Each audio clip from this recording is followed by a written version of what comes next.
Hey, this is Jeff Young from Kings of Thrash. We're really looking forward to coming to play for you fine folks in Australia. We'll see you July 12th in Canberra at the Basement, on the 13th in Brisbane at the Zoo, on the 14th, Melbourne, Max Watts, Here We Come, and on the 15th in Sydney at Crow Bar. We'll be doing Killing Is My Business and Business Is Good, as well as So Far, So Good, So What, both in their entirety, along with a few more surprises. Can't wait to see you, mates. Beautiful. I like the way you throw the mate in at the end there, bro. Thanks for joining us, Jeff. I do what I can. So as you say, mate, you're preparing for a smash and run Australian tour with David Ellefson as part of the Kings of Thrash Mega Use tour. So I know it's probably only a couple of weeks away now, but have you started packing yet? Like, you still get excited to come to the other side of the world? Can you see behind me that suitcase?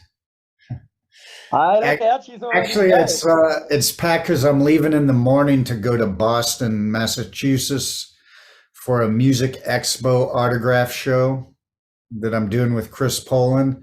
So I'm packed for that. And as soon as I get back on Sunday, I drive to Los Angeles on Monday, and we leave for Australia on Thursday. We're a couple days behind you, it seems. Well, you guys always are in America.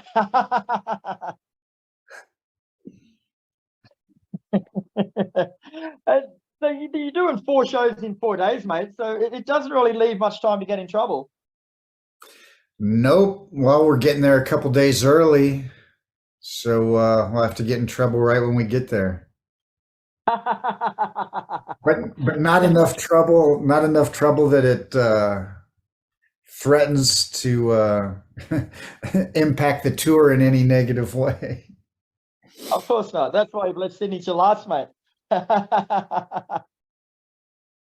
No, we're pretty straight edge in the band, so I'll be arriving. I'm just trying to get there early, not to be jet lagged for the first show. So it'll be arriving and relaxing and just picking and grinning, playing a little guitar, warming up for the shows, just getting used to the vibe over there and the energy in your part of the world. And as you mentioned, you're going to be playing the Much Love Megadeth album, Is My Business, So Far, So Good, So What in their entirety. Like, it sounds like something pretty special, mate. Like, it'd be special for you as well playing it as what would be for the crowd listening to it. Yeah, well, I mean, it's a brutal show to perform. Our drummer goes through 3 T-shirts, sometimes a show.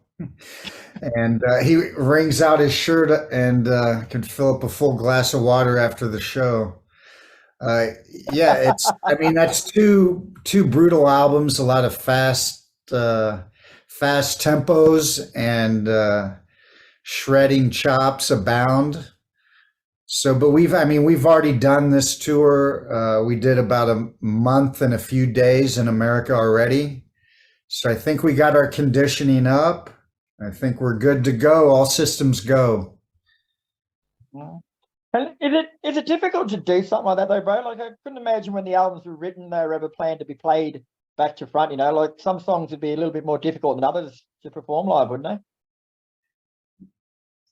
Yeah, I mean, we've really just worked through each song, and it was a matter. Luckily, I had back when I got the gig, I went down to Capitol Records and I had the engineer pull the 2-inch tapes for Peace Cells and Killing Is My Business. And I soloed all the rhythm guitar parts and all the lead solos. So, and by some miracle, I saved those cassettes all these years. And that's what I used to go through each song, measure by measure, cell by cell, phrase by phrase, sentence by sentence. You know, I was kind of the musical director that had to kind of crawl through and relearn or learn all the guitar parts because I had done maybe 4 Killing Is My Business songs back in the day. And of course, all the So Far So Good So What stuff. You know, that was a little easier to pick up because I played on that record. And but I spent a lot of time just crawling through in slow motion. I have an app that once I extracted all the notes, all the audio from the cassettes, and I put it in my laptop, then I can put the whole, what was a cassette, now I put it in this app and I can slow it down by percentages to really hone in. So what we're performing, I think, is close to the record with a little freedom to improv and some solos here, but certain solos I made sure to get note for note. If it's something really memorable or melodic, something that really sticks in your head, you know, like Peace Sells, I'll do all Chris Poland solos on that note for note, which of course, you know, you can always expect that in an encore at a show like this. But some of the other solos we have a little fun with, but it's a pretty accurate rendering, as they say. Uh-huh. And we know of yourself and Dave that's in the band, mate, but who else have you got playing? On the lead vocal and second guitar duties, we have Chaz Leon, a great find out of Southern California. He plays in a Megadeth tribute band called Woke Up Dead. So he already had the vibe. And if you've seen any of the videos online or caught the brand new DVD, Kings of Thrash, Best of the West, live at the Whiskey A Go-Go on the Sunset Strip, you know, that's got 17 songs out of the 2 albums, kind of like the highlights, the songs that came out the best on that one night, you know, because we literally only did one show at the Whiskey, recorded one night.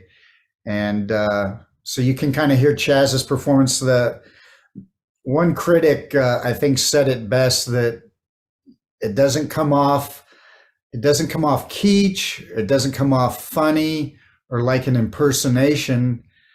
The way he does it, it's really legit. His voice is a little huskier than Mustaine's. He also fronts a Soundgarden tribute, if you can't tell by looking at him. So he's got a little bit of that vibe in his voice. So it's a great delivery, and, you know, for my money, stronger than what we had back in the day when we were touring on the album. So, and then on the drum kit, quite a find out of Peru. We call him the Peruvian Hammer, Mr. Fred Aching, young 32-year-old prodigy. His father was a drummer, and he's just got it in his DNA. It's in his blood. For me, for my money, one of the best drummers on the planet right now. He's doing double duty playing with the Bullet Boys and has a band with his girlfriend called Dead Groove Band that's just amazing. And I've actually been sitting in as their guitar player because their guitar player is stuck in Peru. He can't get his passport and you know, visa and everything quite worked out. So we've done 2 shows already, and we've got a bunch of dates in the West US and up in, you know, I think we're doing like around Pennsylvania and up in that area later this year once we get back from Australia. So Chaz Leon and Fred Aching, and you got the OGs, Mr. Ellefson and myself, pillars on the outside, stage left and right. Sensational. Killing Is My Business was, of course, your only album with Megadeth, mate. So what are some of your memories of making it? That was the album I didn't play on. So Far So Good So What is the one that I played on. And the memories were that we only had 2 weeks to do the album before the first tour date. We had to be in the UK for a big show, little mini festival with Testament and Overkill. Couple other, was it Cro-Mags? I think that's the bands that were on that bill. So we had 2 weeks and I didn't have a lot of time. I'd never rehearsed with the band. I didn't ever hear an entire song. I was given bits of songs like 90-second segments and like a 20-second roll up and start here, stop there, see you tomorrow kind of thing. And that was cool. That was just the way it worked out. And so my solos are pretty fresh and kind of improvisation. A couple I worked out like hook and mouth. You can tell that's worked out and really thought out. I wanted to do kind of a Michael Schenker-esque Flight of the Bumblebee kind of thing. So that's the first memory, is the rapid pace. It was like out of the fire into the frying pan.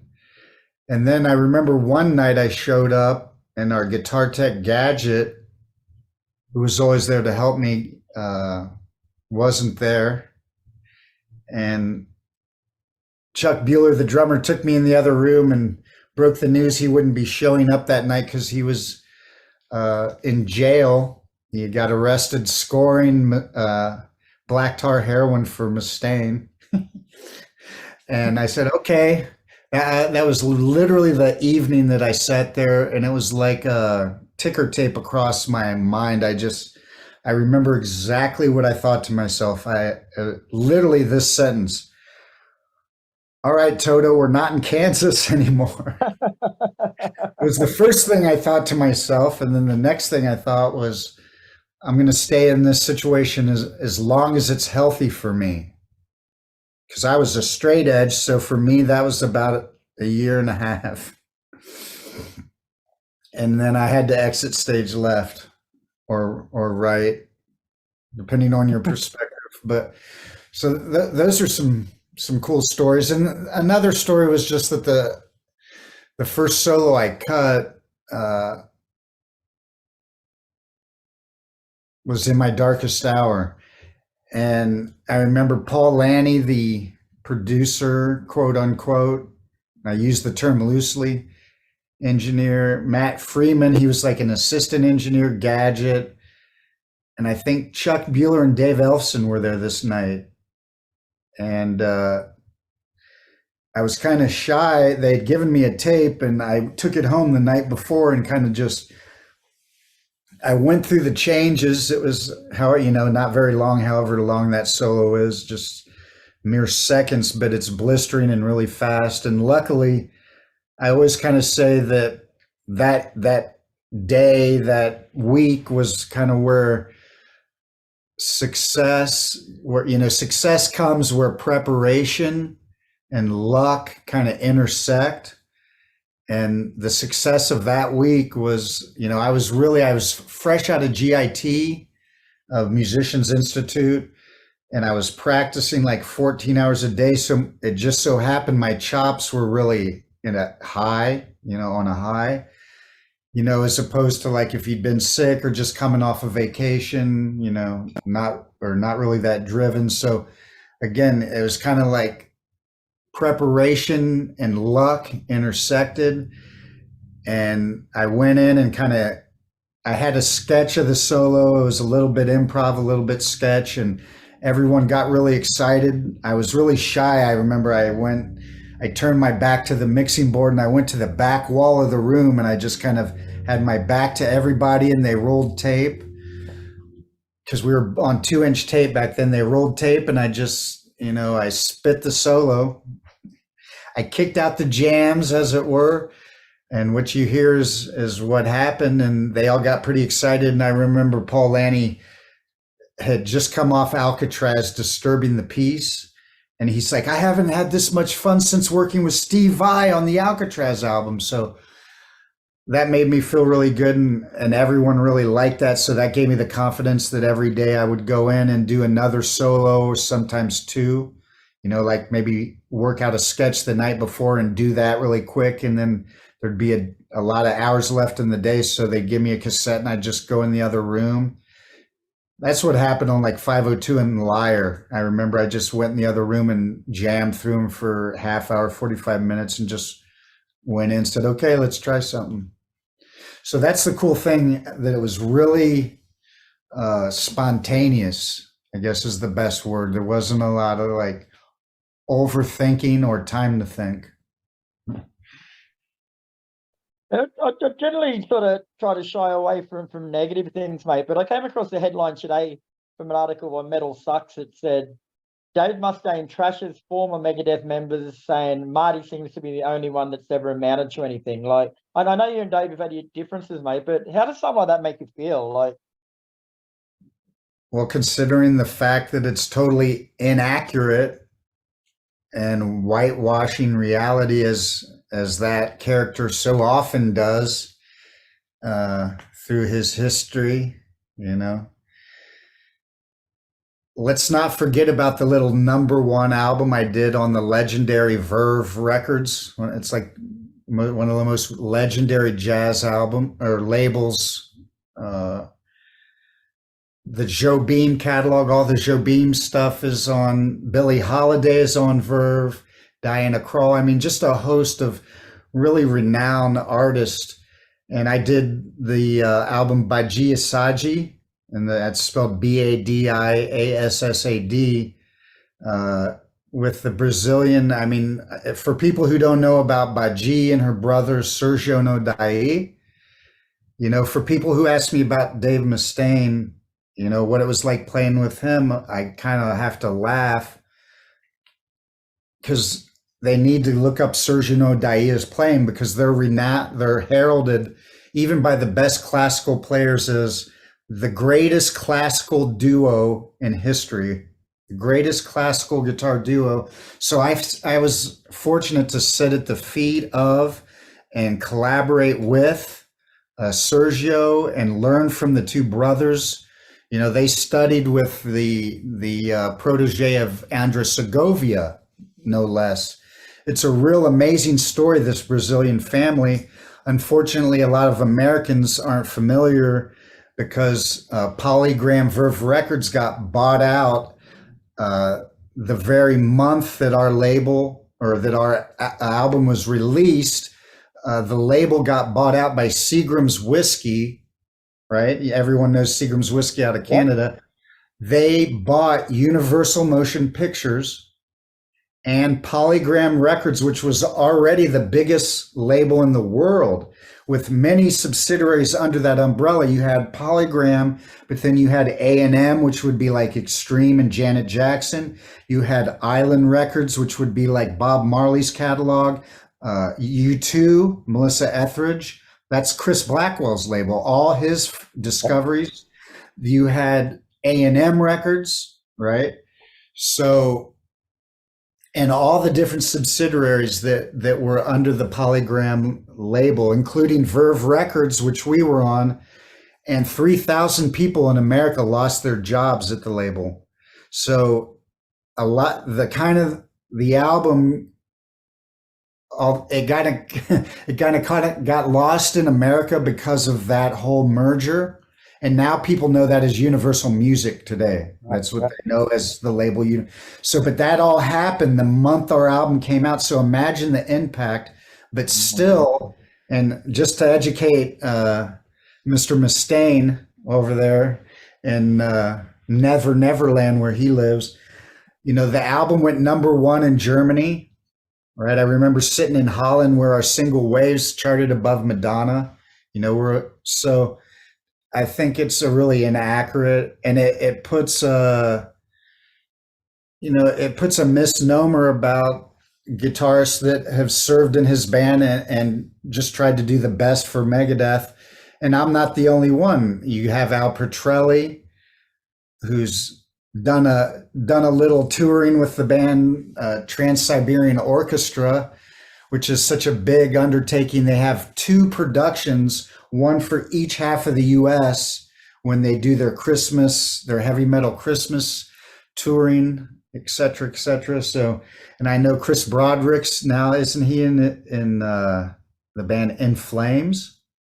I think so, yeah. Yeah. So, I mean, the character talks out of his ass most of the time. So I think we can all pretty much just write off any headlines or clickbait or pretty much anything that comes out of his mouth. Well, Right? You feel what I'm saying on that? You know what I? Yeah. You know what It is. And like, It's it's kind of like frustrating business at because the end of the day, but it's pretty foolish to make claims about people that can be refuted so easily. No, like it's the interesting thing, and it's interesting that you bring this up, because besides having a number one album, and I don't like bragging about it, it's like something, and maybe that's why it's not well known. I don't have a publicist out there pushing like, hey, Jeff Young's the only guitarist in history that crossed over from metal. He had a platinum album in his 20s with Megadeth and crossed over to world music and had a number one album that he co-wrote and produced. I think that's pretty cool, but I don't have anyone, raising the flag to that. Certainly not, the party in question, but maybe your fine interview can raise a few eyebrows and raise some attention on that fact. And the cool thing, the fact I'm doing an interview with you, Baji and I came and toured Australia, New Zealand, Japan, and the Philippines all on one leg. And it was a beautiful tour. So, man, I really look forward to coming back to Australia because I didn't get to do that with Megadeth because our tour got canceled because of someone's habits and they had to get back to LA.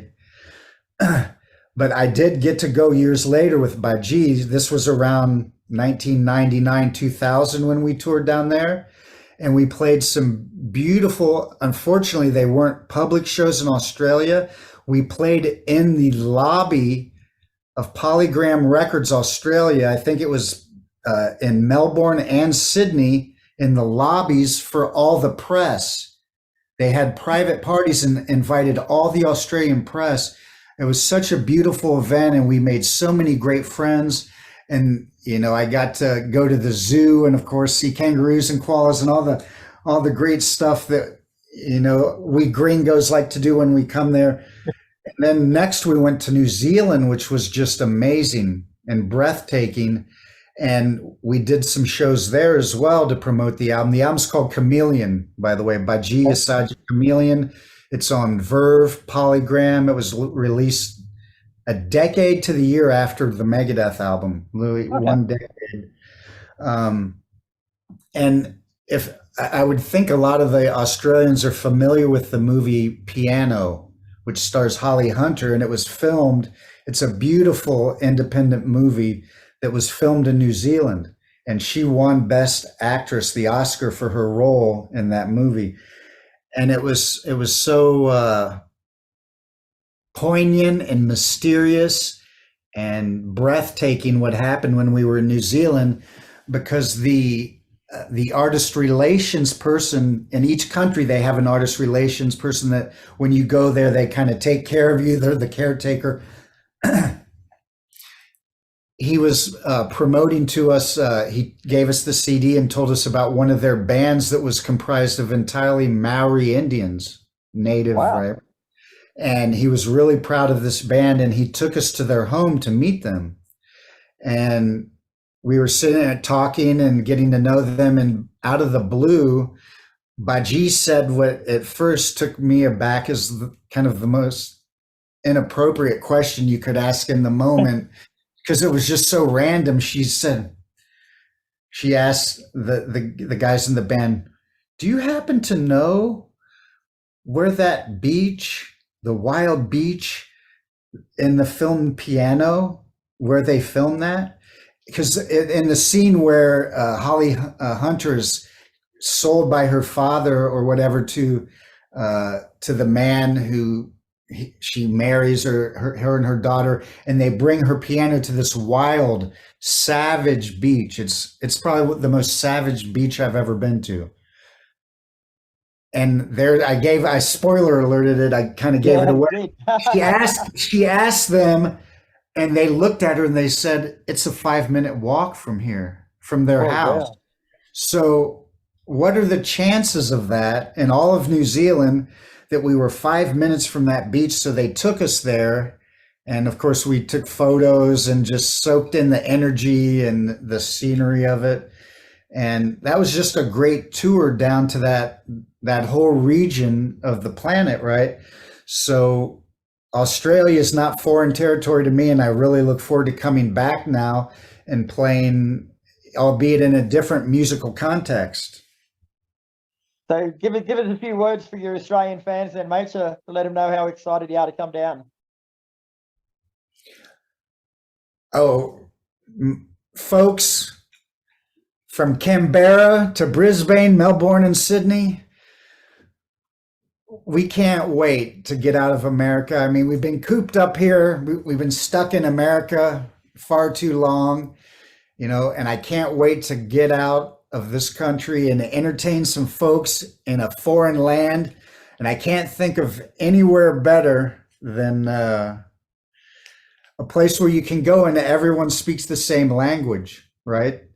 That's the cool thing. Like when I lived in Brazil, I lived in Brazil for 4.5 years during that time in that era of the Chameleon Project.